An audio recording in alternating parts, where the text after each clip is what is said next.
This session is about digital accessibility, to make sure that any of the resources, and particularly as we move more stuff online, are accessible to as many people as possible.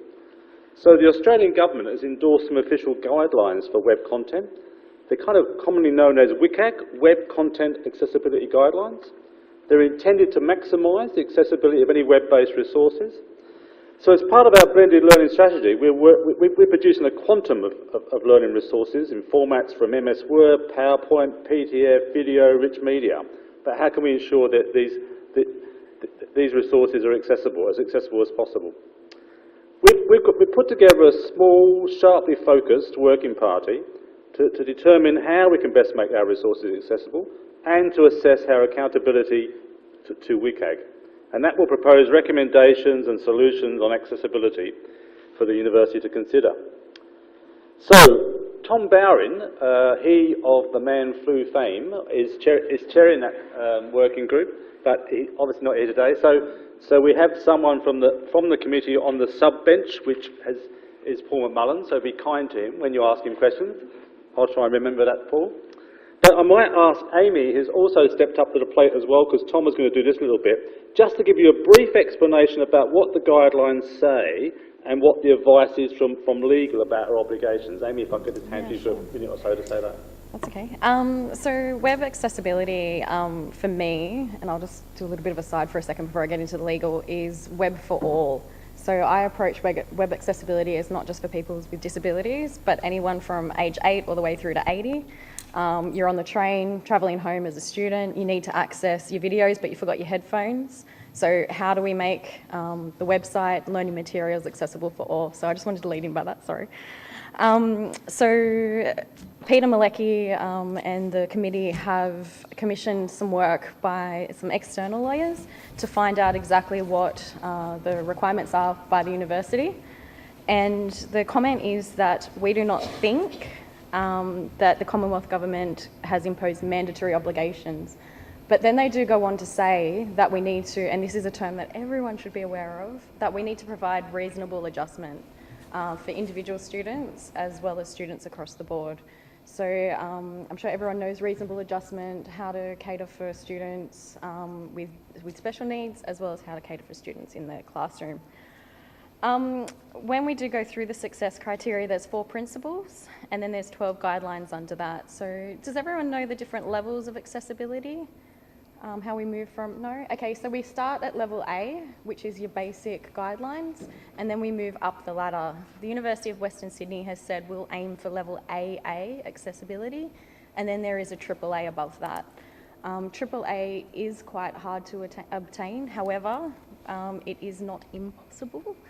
So we've set the benchmark for AA. So at the web team, myself, I know the committee's been formed, the disability team are involved. We're all trying to aim to get to that AA level.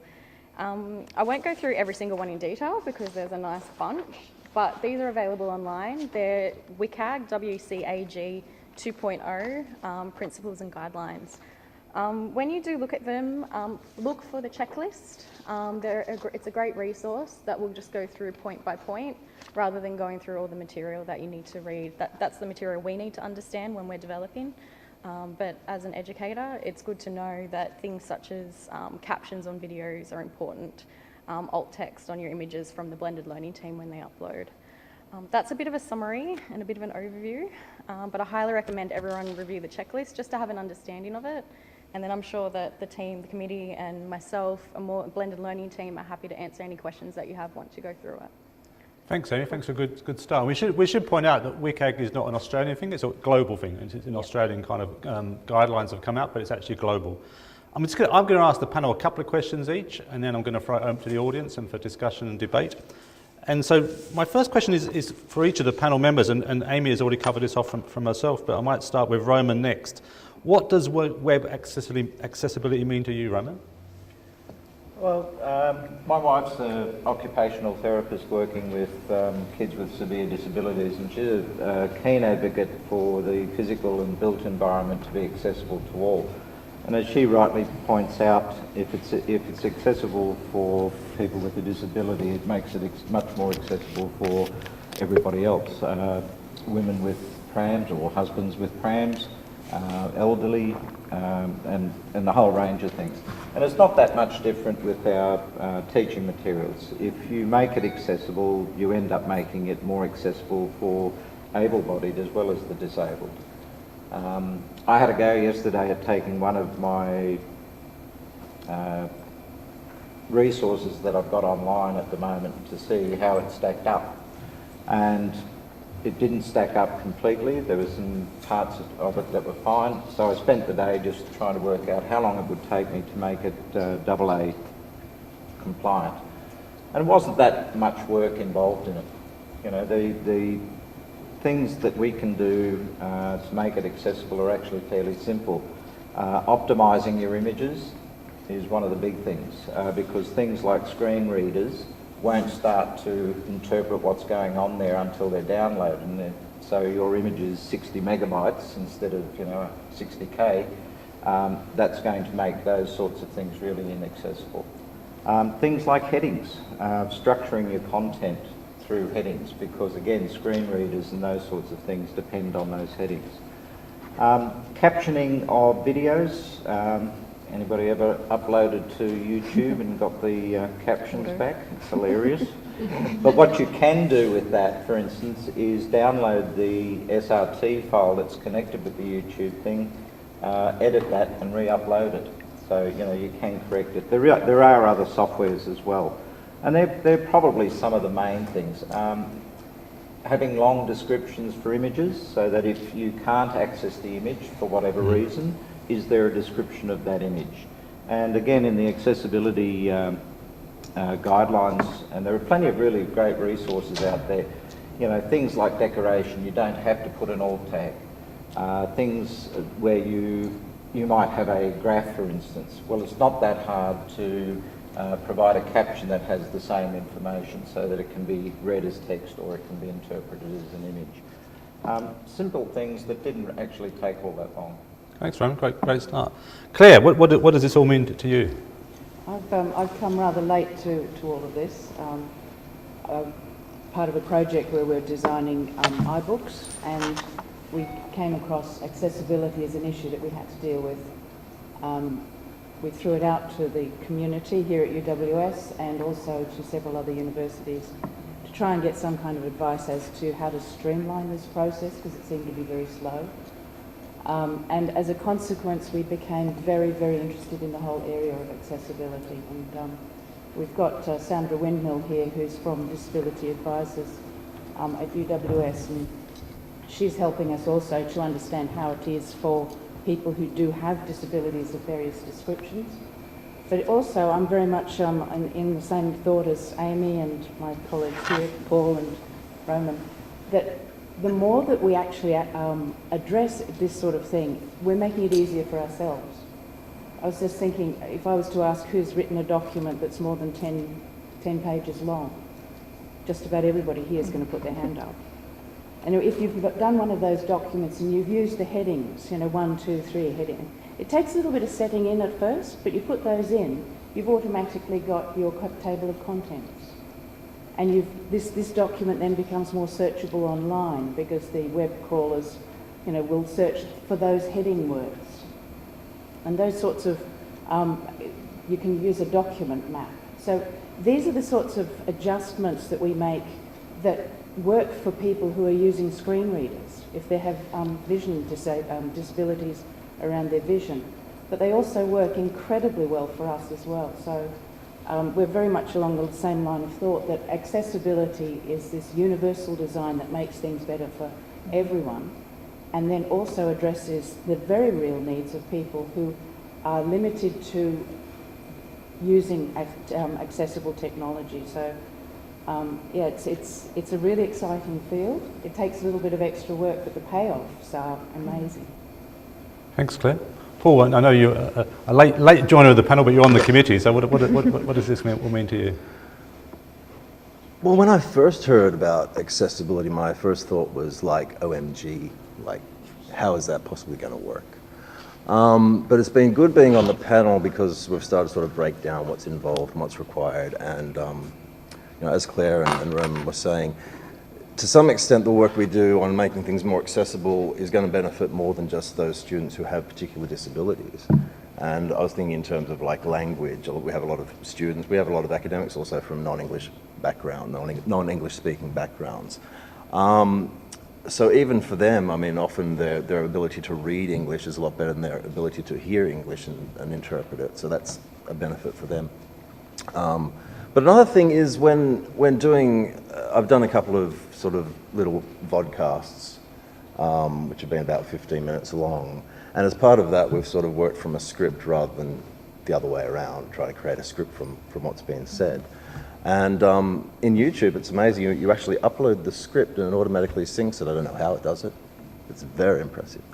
But in that whole process, first of all, because you're writing a script, you're able to sort of edit it down and create something a bit more succinct than you'd otherwise get.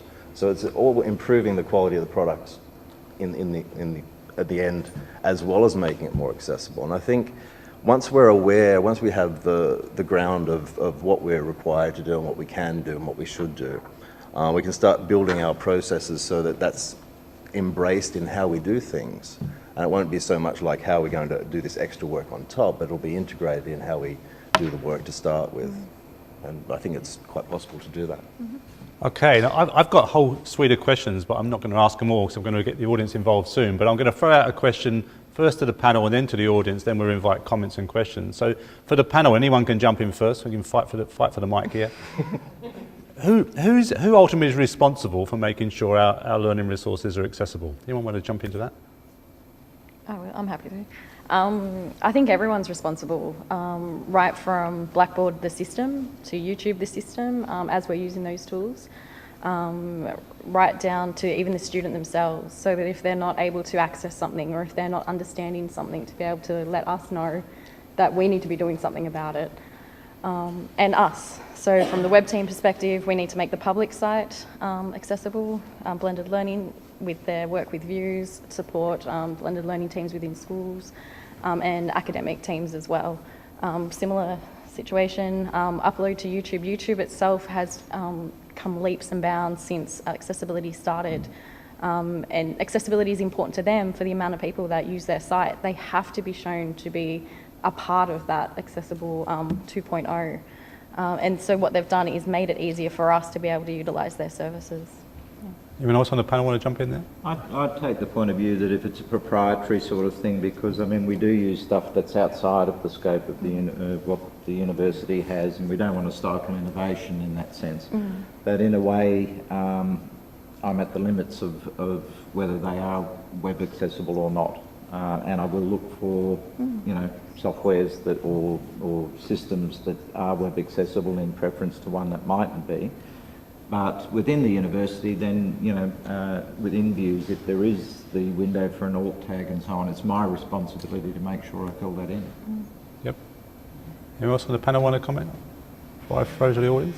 I was just thinking also, it's a really nice idea that instead of having accessibility for people with disabilities, that we actually acknowledge that the people with disabilities are our experts, and that feedback from these students and from our disability advisors, this sort of feedback, we can actually grow the knowledge of how it's working, but we can also grow a lot of the workarounds and so the more innovative solutions to some of the problems that we're facing. So seeing in that sort of community ownership of this, but seeing our students who have disabilities as a valuable resource and as experts who can help us.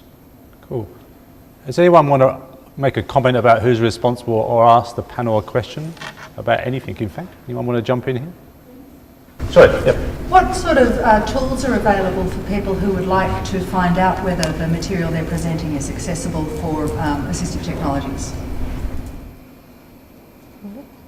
I was just, as a total newcomer to all of this, I've been relying very heavily on the accessibility statement that's on our website. I just put accessibility into the search, and the web services unit has some really helpful accessibility guidelines that walked me through several of those issues. That's a resource here. There's the W3C WCAG, Web Accessibility Guide, is very useful as well. And also DFAT, the government website, has a fantastic step-by-step with screen prints, just some of the resources that we have, and I found a whole bunch of stuff that was sitting there on my own computer at work that I had no idea about. So I use those three sources mainly. Cool. There is actually a free, no, I don't know the name of it, because I didn't know I was going to be speaking. Oh, come on, Bob. But there is a free downloadable toolbar which actually does an accessibility check on the page that you're on, which I have downloaded, and maybe we can circulate the name of it when It's Wave through Internet Right. Explorer. Yep, that sounds good. Wave, W-A-V-E. Yeah. Okay, Wave. There are a few of those that you can download as a plug-in for your browser, but they're not across all browsers. I think you were asking about validation. There are validation services out there where you can put your URL to your website in and it will give you back a report and a summary, and you can choose the level at which you want it to test your site. Cool. Any other questions or comments? Yep. I was really pleased when you said that about heading structure, because I've noticed one of the things in word processing tools that used to be quite important in the days of print publishing, when you were taking a Word document and automatically putting it through to, you need to structure the headings properly. And that seems to have gone by the board a little bit with some of the latest versions of the software. And the iPad version of the Office tools, the Word version, does not allow you to do structured headings. It's all direct formatted, which I find really irritating. But I just thought I'd make that point, and I'm really pleased, and I think it is actually good practice anyway, because it helps your writing structure, it helps you clarify what your the meaning of what you're writing, and makes you structure it properly if you use a heading structure. And rather than just saying, oh, I'll make this bold and I'll make this bigger, and so the medium is actually quite important for your thinking process. That's really interesting feedback. That feeds into the that benefit that we get by going that little bit of an extra mile in the design. Yeah, I think that's a lovely point. There are other. Sorry, come to you. Sorry, go on. You go. There are other things too that are quite simple to do. I hadn't realised that if you have a link out of whatever material you're working to another website, that breaks the back button, and so a lot of screen readers depend on being able to go back. So indicating that you're going to be leaving the space that you're in seems to be an important small thing that we can control well. Yasmin. Yeah, what are we doing with the lecture recordings? How do we make that AA compliant? That was actually one of my questions too. So I can't answer that one. Could I offer an answer to that? The Working Party's got that as part of their terms of reference, and IT are members of the Working Party. Because it's important, considering that there are so many recordings of lectures that they aren't currently captioned in any way. So it's on their radar. We're also looking into integrating this feature inside the views. So when you create pages within views, some feedback are given to the creator. You're missing something here to help for the accessibility reader or something. Or even when you upload a PDF file or doc file into the views, then maybe some scanning can be done to the file, making sure has heading been used or not. So it minimized. I guess people might forget things, they pick things up from different places and then they try to combine things and upload to the resources to the site. They might overlook something, but if the system can help filter this, it might not solve 100%, but it cut down the amount of unstandardized, uncomplying content down a bit. My understanding, and the panel are welcome to clarify this, my understanding is that the Working Party is also looking at the possibility of developing some guidelines, so that, because Blackboard is already accessible to various regulations, if you like, but there are features such as using the text editor, for example, that you need to be aware of and make sure that what you put in there is accessible. So I believe that the Working Party is looking at what do you need to do to make sure that what you put in Blackboard is also accessible.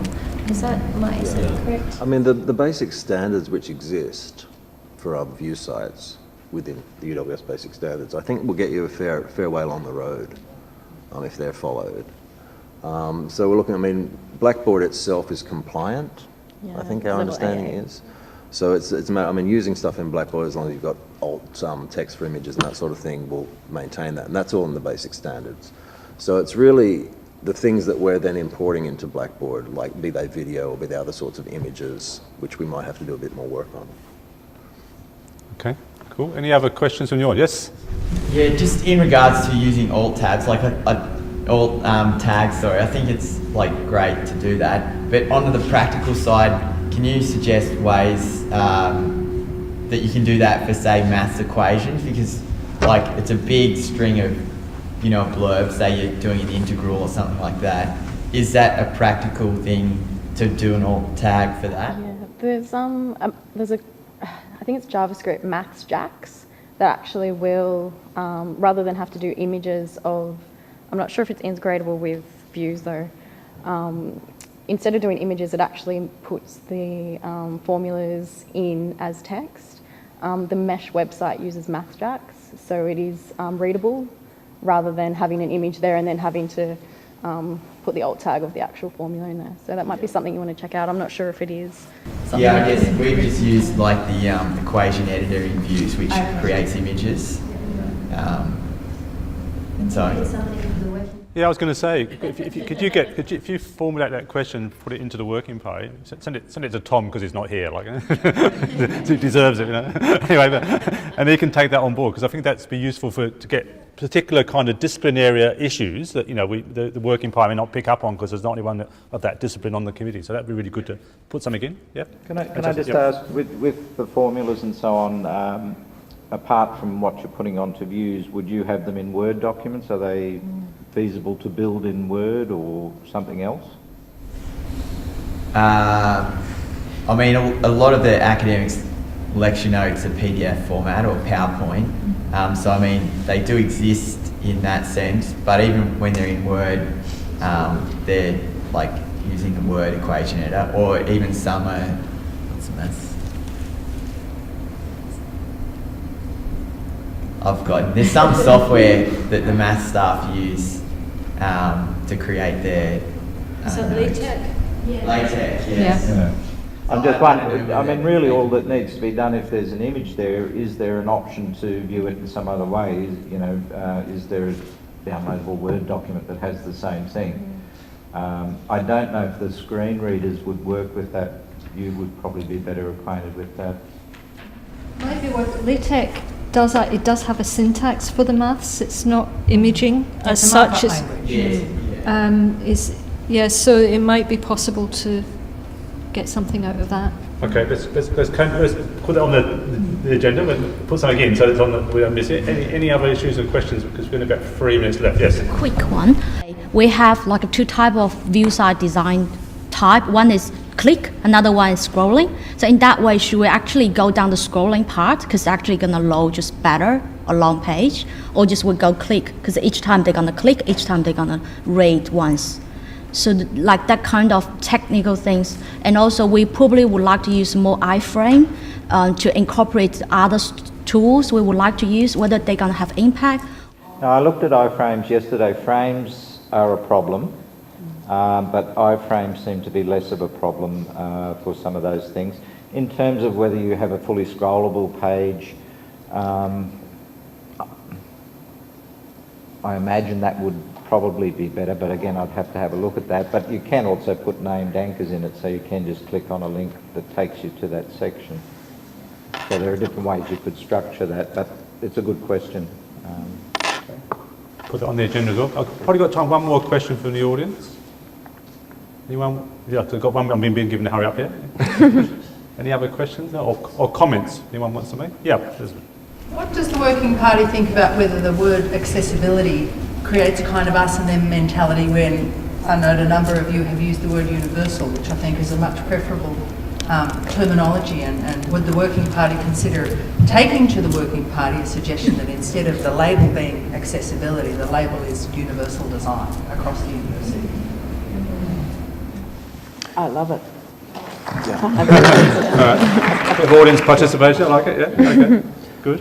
Probably got time for one quick last word from each panel member if you'd like to say anything you haven't had a chance to say, and I've got that two words to say near the end. So starting this way, right? Anything you haven't said that you wanted to say? PDFs and forms are a problem. Need to be a bit careful of those ones because I believe readers don't cope with PDFs, and Adobe have said they're trying to make it accessible, but not quite sure that they're there yet. Cool. Is that PDF copies or PDF like conversions? Made a PDF of anything. Yeah. Once it's in the PDF form, it can be an issue. Okay. Paul, anything last you haven't had a chance to say? I'm just... We're just happy to get through Amy? Yeah, just think about how your users also, or your students, sorry, I say users, how your students actually access views. So whether it's a mobile, iPad, at home, the type of internet access they have, because that also comes into accessibility as well. And just that it's something that we can all own, and in the ownership of it, we can give our own feedback and make this grow in a way that suits everybody, and also includes people who have disabilities who are just looking for a level playing field. Mm-hmm. So it is our responsibility not to just sort of forge ahead and hope that they can keep up, but in doing so that we benefit ourselves as well. So it's a very exciting field to be in. Thank you. Yeah, we have actually. Oh, look, we have, like, within the committee, I think, spoken about what the mission of UWS is, and it's about inclusion and accessibility. So this is possibly something we should be looking to do better than everyone else, as a mark of distinction of what this university is all about. I like it. Great point to finish. And I think this is a really important topic, and that's why we've got the working party, that's why we had the forum today. I did have a question which I didn't ask in the end, because I think they covered it off at the beginning, was does compliance or accessibility cut across creativity? And I think they answered that up front by saying no, it doesn't. It's actually part of it, the creativity, which I think was fantastic. So anyone who's got any kind of input they want to have into the committee, you know who they are, you know about Tom because he wasn't here, but you know he is.